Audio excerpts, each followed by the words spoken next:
G'day guys, I'm Jotrain and welcome to the showcase of my train station hide and seek challenge which I've made in Scrap Mechanic.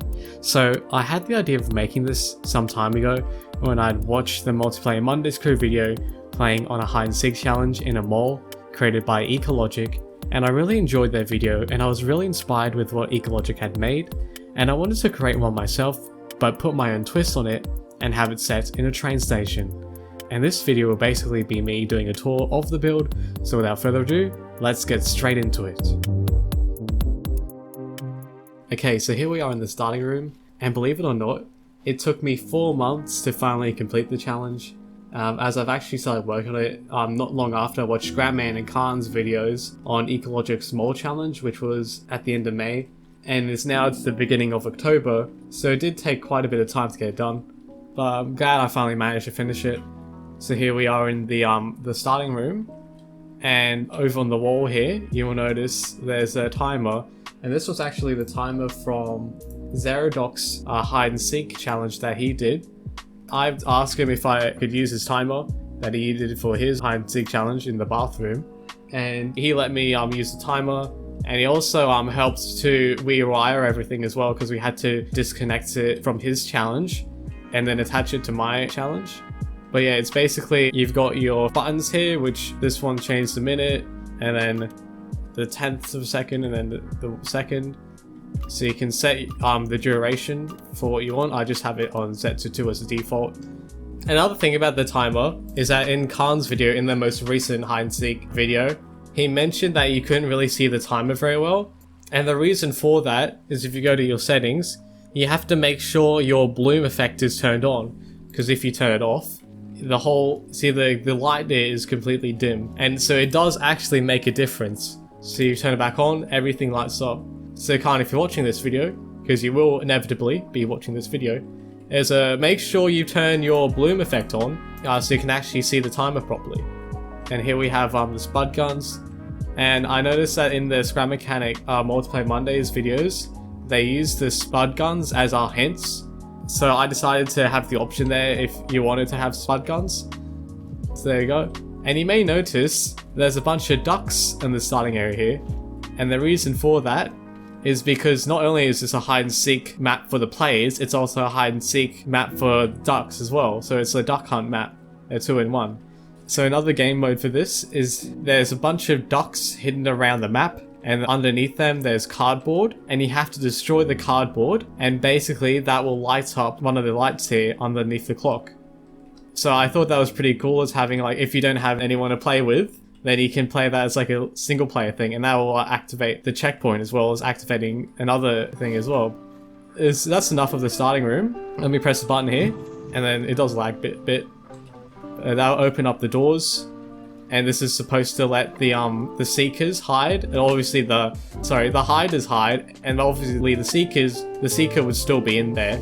So here we are, here's the entrance, and I might as well go down the walkway here. So my original idea for this map was to have it so that it was like a Victorian era design, but have it modernized. So like we have this like Victorian architecture, but then you have like these modern like walkways that go underneath here. So it's kind of like a revamped for like the modern era. And I have these escalators here as decoration. They don't actually work, obviously. I mean, if you like tap the W button, it kind of looks like you're going up the escalator. But it's just like have some like modern technology here. And we have these are supposed to represent monitors, or like the destination displays. So yeah, you would see when a train's arriving. I tried to replicate that as well. And then we got some advertisements here. And we have this elevator here, and this is actually really cool. So we can go in here, we press the button to go up, and that'll light up the button. And then the doors close, we're going up. And then we stop right here, and here we are, we're on the platform 2 and 3. So the thing is, this is a really cool design. There's like a bunch of logic, it's not too complicated. But I was really satisfied with it, because I did it all by myself without having to look at any tutorials. So it's all just simple memory bits. I was really glad I got this system to work. It's really cool. Basically, here we are on platforms 2 and 3, and we have an electric multiple unit here. To be more specific, it's the Queensland Rail electric multiple unit. And here we are, here's the interior, and the door is closed. And it's pretty basic interior, if we know it's a regular commuter train. We all got all the seating here, and you got these handrails to hold on to. And here's the cab, the driver's cab.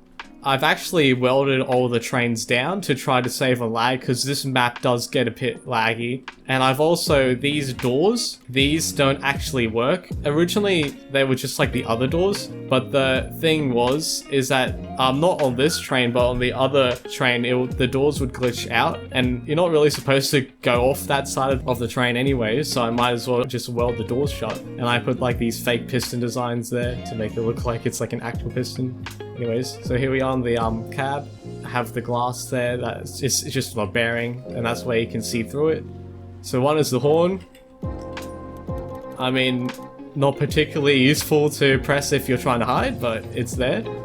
And then 2 changes the light, so if you go in reverse, you press 2. 3 is the windscreen wiper. And then 4 actually closes all the doors. And then 5 opens the doors on the left side.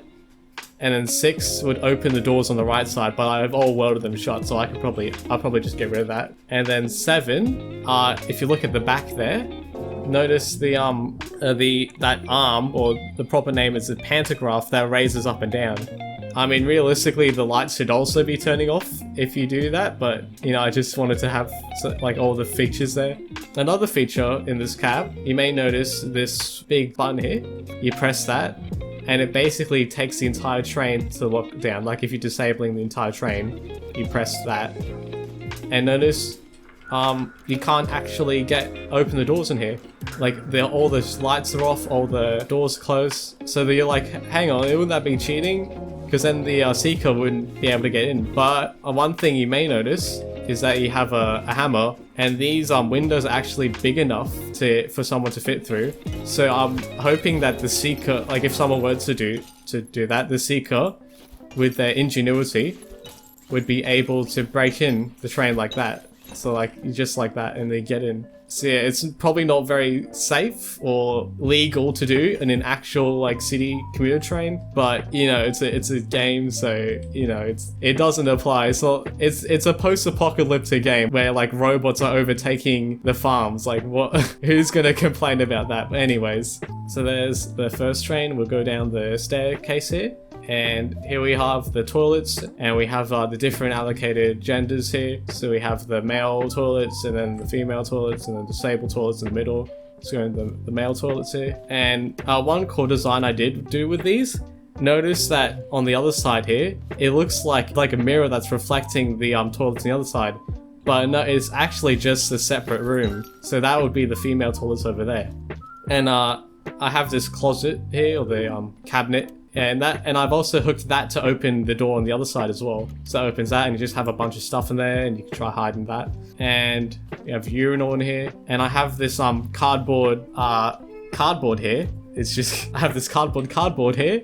And if you break that, you can access the toilet on the other side. Because while watching the Multiplayer Mondays videos on the hide and seek challenges, I found it like really entertaining when they like tried escaping to go in other places. So I've tried to hit a bunch of hiding spots where they could try to escape instead of just like a hiding spot where you go in, there's no escaping, there's no other alternative way to get out, and then you get stuck there. It does mean that it would be harder to find the hiders. I actually have a game mode. What my idea is for gang up hide and seek. So basically, when the hider gets found by the seeker, they also become a seeker as well, but they have to walk back to the starting area and get a spud gun. Well, if they already have a spud gun, then they just have to go back in the starting area and then come out and then find one of the other hider. And that way it gives the opportunity for the hider to choose a different location instead of just being stuck in the same location, because it's not really interesting if they're just in the same location all the time. So I had that game mode there as well. So hi, this is Editing Jotrain here, and another game mode which I've thought of is one which combines both the hide and seek and the duck hunt games, which I've called Hunt or Be Hunted. So basically, not only is it the hider's goal to hide from the seeker, but they also have to try to find all the ducks scattered around the map. And the seeker has to find the hiders, but if the hider succeeds in finding all the ducks before getting found, they win. However, if the seeker finds the hiders and the ducks haven't been found, then the Seeker wins. So this is just a game mode idea I had to give the hiders something to achieve instead of just standing around the same place all the time, which I think would make it more interesting. Anyways, I'll let Jotrain take it from here. Anyways, that's the toilets. I didn't showcase the disabled toilets here. So here we are on the disabled toilets. And we've got this, this is supposed to be a baby change facility. And then you can close the door. And you may notice there's a switch here. And basically, it locks the door. You may also think, wait, hang on, that means that the Seeker can't get in. But you realize this is made of the tiled glass. So hopefully, a bit glitchy there. Hopefully the Seeker will figure out that they can break this to access the disabled toilets, if there's anyone hiding in here. Yeah, so I wanted to have like things like that to try to test the Seeker's ingenuity, I guess. But yeah, we have that. We have some vending machines here, and I made some custom vending machines out of the blocks. And inside of the vending machines, there's a bunch of, it's supposed to be drinks, quote unquote, but they're just all glow sticks. I can't imagine they're very healthy to drink, but they're in there. And also, there's this blank one here with the armored or the challenge mode glass. So there's a button on here, and that opens that up. And you can literally hide inside of the vending machine if you wanted. You know, I'm not a very well hidden hiding spot, but I thought that was pretty funny to have a hiding spot in a vending machine. It's like the Seeker would just be like walking like, check out this cool vending machines, and there's just some guy that's just standing in the vending machine. So I thought that was pretty funny. Anyways, so there's the glass from the toilets. Let's go up the stairs here, and we're on platforms 5 and 4, and we have another train here, and this is the diesel tilt train, which is also a Queensland Rail train. So yeah, we can come in here, and we have the cab. I haven't actually why there's buttons here, but they don't actually do anything. I might add a horn option here, but you know, and we have 2 seats. We've got a fire extinguisher there, and there is actually quite a few hiding spots in here. So if you open the door, and we have, here's the engine compartment. So I've actually found the blueprints or like the layout of the actual diesel tilt train, and I've just tried to replicate. Obviously, like there isn't really any detail on the inside, so most of this is just like freelanced, but I tried to replicate it as like closely as I could. So we have like, this is the diesel engine here, and then this is supposed to convert like a generator, because how it works is that the thing with diesel trains, the diesel engine doesn't actually power the train, because the diesel engine powers a generator or a gyro which spins around, which then generates electricity. And then the electricity is actually what powers the train. So that's what this is, the generator. And we got some fans up there. There we go. And here we have this cabinet here, but this is actually a like electrical cabinet. It's actually an opportunity for a hider to be in here. So if you can break these wires here. I actually had to glitch the wires inside here to get them to fit. So when you break them, it does leave this like, there's still blocks here. It's just that they don't render in. Same with on there as well, but oh well.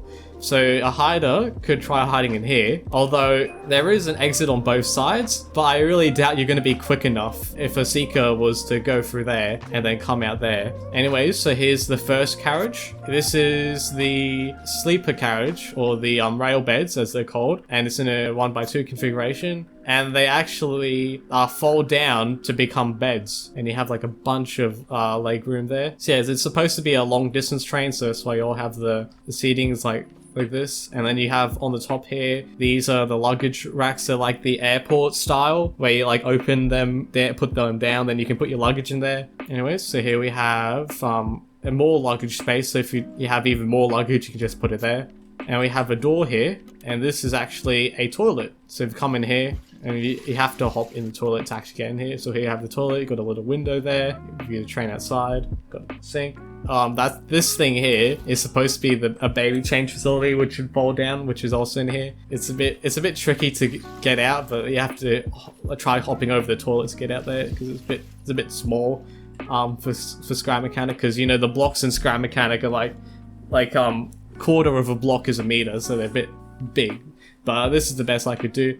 And then here we have this sliding door, and this is actually the disability toilets. If you're in a wheelchair, then this is the toilet that you can access, and you have a bunch of handrails everywhere. And it's also a shower as well, so that's the shower here, and then you've got the curtain. You can't actually go in it because Scrap Mechanic character is too fat, but you know.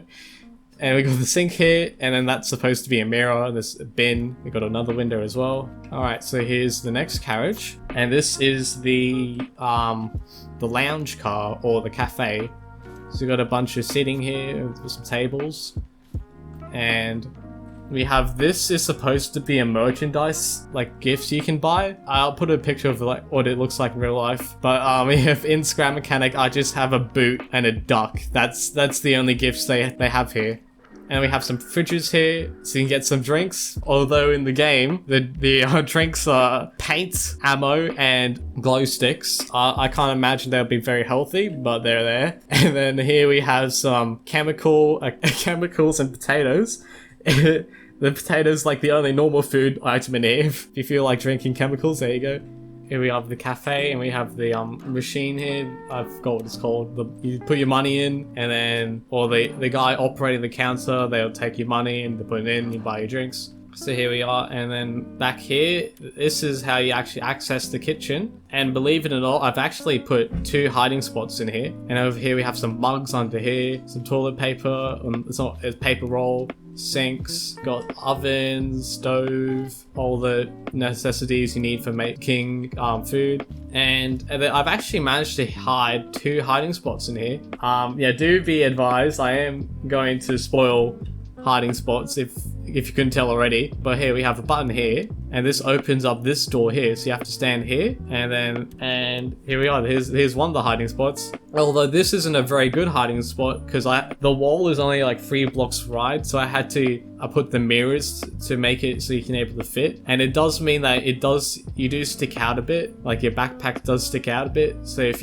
you crouch though, crouching seems to make it work. Although I'm not sure on the other side your head might be sticking out a bit, which is a problem if you're trying to hide. But you know, there's that one. And there's another hiding seat. So you notice this fridge here is on an angle, and you can actually if you press this button, it opens up, and then there's another button and they'll close it in. And this is a very, very good hiding spot, because if you zoom out, you can't even tell. There's no way anyone's going to tell that you're there. But it's not, I tried to make the buttons not too hard to find, so it's relatively easy. Anyways, let's get out the club car, or the cafe car, and here we are in the last carriage, and this is the economy seating, so it's in a 2x2 configuration. Nothing really much special here. And then we open the door, and then we have more toilets. They're literally the exact same as the ones in the railbed carriages. We have a shower in here as well. So we got this, that's the mirror block. It's supposed to be a bench, but yeah, I use the mirror as a bench. And we've got another mirror there, and here's a shower. So this is supposed to be the hand soap dispenser, so you can get body wash on the dispenser there. You've got the shower head there, the valves, you got a little window to look at the train,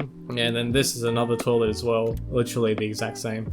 Do not enter, that is the power car. So if you come out here, this power car you can't actually get in. It's literally a duplicate of the other one, just in the same direction, because I didn't want to have like a duplicate thing. I just put it like here for the aesthetic of it. Anyway, so that's that carriage, and let's get downstairs here. And the last platform, we have platform 6, and here we have, you guessed it, another Queensland Rail train. This time it's a diesel, a 2300 class.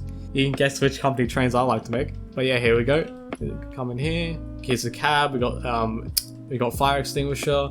I mean, you may notice this door here as well. And this door actually, right behind it, there's a hiding spot next to it. Alright, and so here's the chair, so the driver would be here. And I had to use all the vanilla parts. So I've used these like joint pieces, or whatever they're called. They kind of look like levers, so I kind of use that for that purpose. And you have this handbrake here, and just a bunch of controllers and stuff to make it look like the dials and that. We have some buttons here. So button 1, that's the horn. Although it does sound more like a whistle, because I wanted to have like that loud blast sound, and I had to use like the tote bot, the red one, whatever it's called, for that. Although it is a bit high pitched, so it does sound like a train whistle more than a horn. Yeah, I could try tweaking around with the pictures a bit to try and make it sound like a bit more, but it's enough for now. And then 2, that's the windscreen wipers, so they turn like that. Anyways, and there is actually a hiding spot on this train. So notice there's a door here, and you press this. It's really easy to miss this. You could literally just be running down the cab, and you won't know notice the button there, but you basically just stand here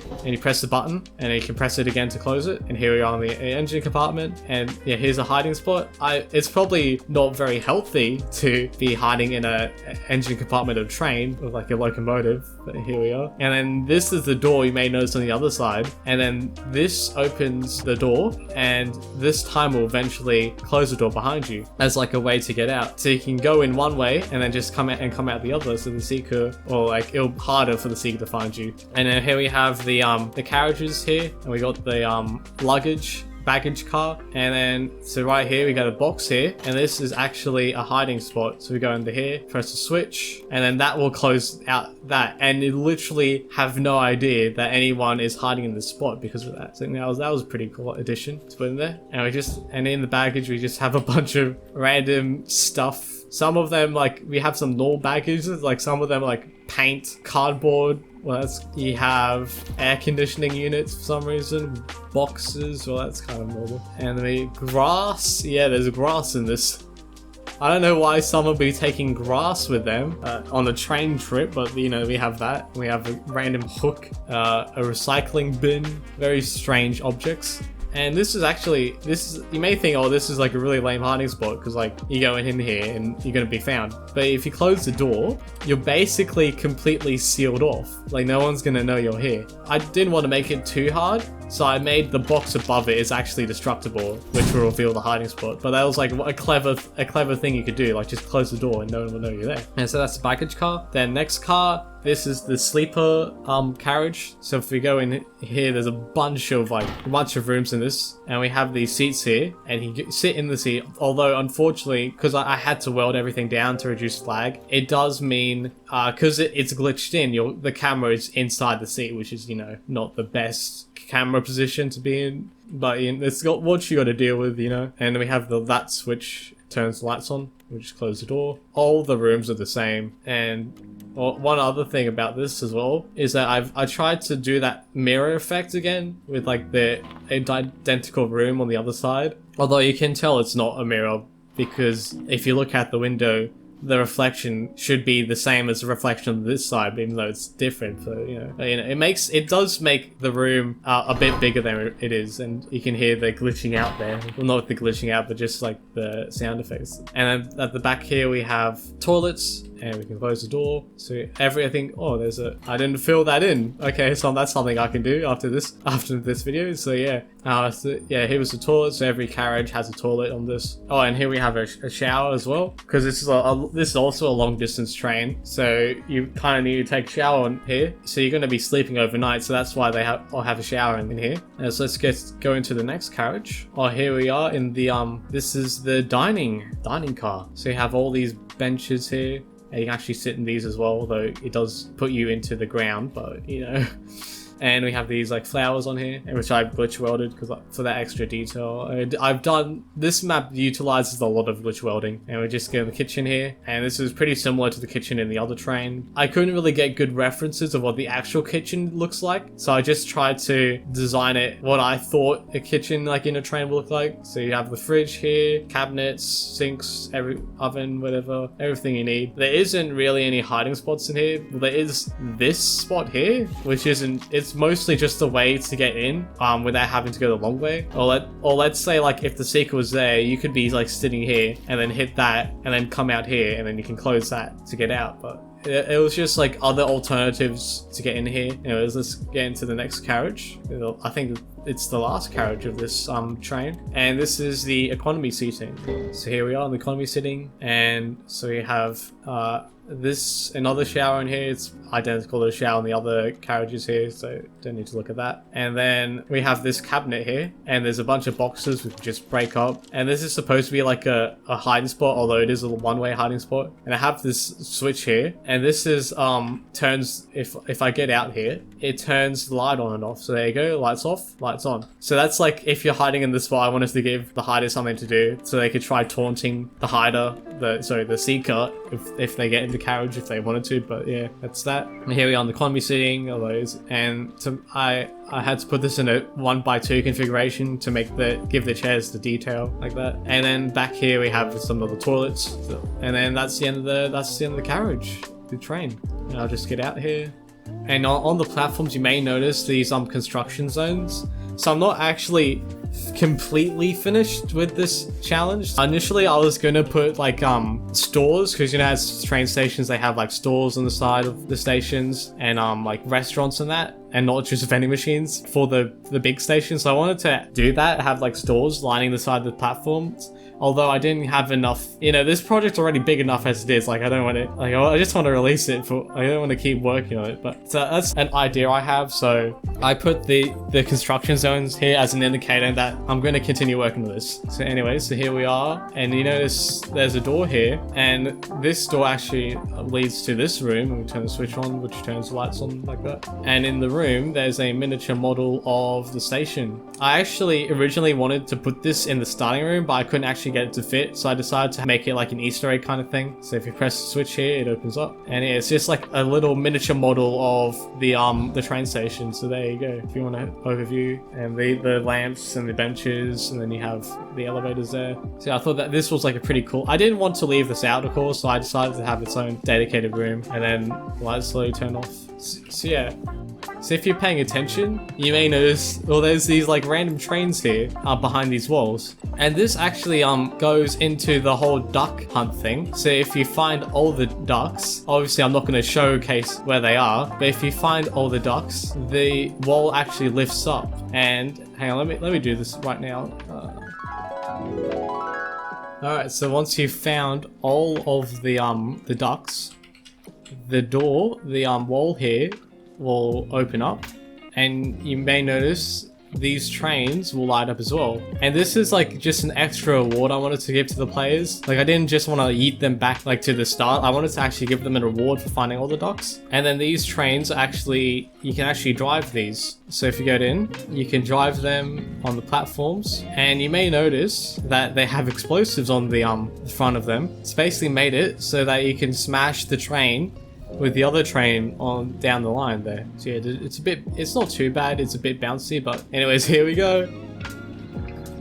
And man, and my frame rate just drops there. But no, it's not too bad now. And here's the aftermath of that collision. So yeah, quite the crash there. But yeah, that's just an extra award I wanted to give for the extra players that finish the challenge. And the starting line under here, this lights up and you're finished. So there you go, it took me 40 minutes to complete this challenge. I'm hoping that it won't take you as long to complete the challenge, but if you're watching this. But anyways, this has been the showcase of my station. And thanks again for Zeradox for letting me use his timer and helping to rewire it as well. So he actually joined my game and he helped wire it. Anyways, I'll put a link in the description if you want to check out the challenge for yourself. And if you enjoyed, you know, be sure to like, subscribe. And I'll put a link to Zeradox channel if you want to subscribe to him as well, which he's doing a series on his hide and seek house maps. And make sure to message Khan to tell him to turn his bloom effect on. And lastly, be sure to join the journey with Jotrain.